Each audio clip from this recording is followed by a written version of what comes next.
But I think the guys played hard. First half, of course, we couldn't make a shot, and they was just out toughing us. And it goes back to what I always say: we got to play hard, we got to play together, we got to have the 3 E's. That's enthusiasm, energy, and effort. And I thought we didn't have that. And second half, we came out and played better. We rebounded. We got on the break, and then we just started making a lot of threes. I think our last 8 shots was all 3-pointers, and I haven't seen this team shoot like this in a while. But that's what we needed. Came off a great penetration with both right. They started sharing the basketball. Omar looked like a freshman that first half with about 5 turnovers, but he looked like a player that we know and love.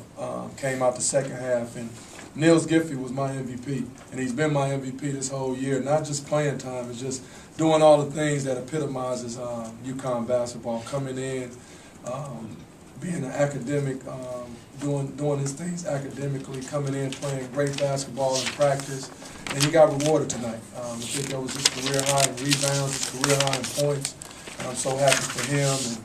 And Tyler came and gave us a nice effort, and we just got to continue to build off this. Did you encourage them to look for the 3? Did you see that they were making that available? Or you got 26 points. It just I just want to make layups. I really don't care. Just make some points. So I just really wanted to space the ball. They was packing it in a lot on us. They take a lot of charges. They was packing it in. And then I think Boatwright just did a terrific job finding a couple threes for Shabazz in transition. Then Omar got hot, and then Niels just continued his play, being aggressive, looking at the basket, and taking it in rhythm. And I thought we did a much better job second half finding each other and playing team ball. How does Shabazz always go from not shooting much in the first half to seem to get to a point in the second half where he starts to take over? Is that just your guess better than mine? I don't know. I don't know if he want to get his teammates in the game, but we're just gonna keep coaching them. We're gonna keep trying to play the right way. I'm glad he picked it up the second half once again, gave us a spark. But we would like to see it for 40 minutes. But we getting it in the second half, and we just try to keep coaching, and like we try to keep coaching the rebounds. We're just gonna try to keep coaching the guys to be better every day in every way, and hopefully he can have a game where he plays 40 minutes. But I'd rather him late than never, and I appreciate his effort, appreciate him staying in the game and hitting some big shots for us and propelling us to a win. But I thought Niels was that glue guy, and with RJ being out, that's something we was gonna miss, and Niels just filled that void perfectly, and I just thought he did a beautiful job, and I'm gonna give him and praise him as much as possible.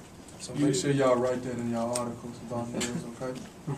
You didn't get much dribble penetration with guards. Is that because they weren't aggressive enough, or because Stony Brook took that away? They packed it in. Coach Piper does a great job. They packed it in. They dared us to shoot threes, and once we start getting and understanding the offense and drawing to and getting the advantage, we start kicking it out, and they was wide open, and our guys had their feet set, and they let it go. But they did pack it in a lot because, like I said, they take charges, they pack it in, they were a well-coached team, and how we've been shooting threes, they probably thought we was going to miss some, but we got hot, and, it's just the hard work that the guys been putting in and shooting.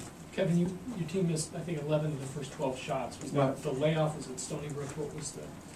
I just don't know what it was. I wish I could tell you because I can try to correct it. We just was missing shots and they didn't go in, but I praise the guys for playing defense. One thing we do, we've been through all y'all seen these drops that we had, but it's never no drops on defense. And Stony, we went 2 for 11. I know Stony Brook wasn't shooting the lights out either. So at least our defense stayed in pack and it gave us a chance to win the game. And that's what it's been doing. Like, we didn't win against New Mexico, but we got back in the game. 2 points, we had a 2-point lead with 2 minutes to go. And that was our defense because we haven't been shooting the ball well. We haven't. But our defense has been keeping us in games. And tonight, the threes really helped us. When you look at Stony Brook, can you see the imprint of a Connecticut man on that team? I see Steve Piper. I see if you go to UConn, you go wherever, you go to the moon. I see Steve Piper, and I know what Steve Piper does. He came in, I came in right when he left. I know how hard-nosed he is. I know how dedicated he is. So it's not about a UConn man. Steve Piper is his own man, and he's a hell of a damn coach. And I'm proud of those guys, and I respect those guys very much for giving us a hard game.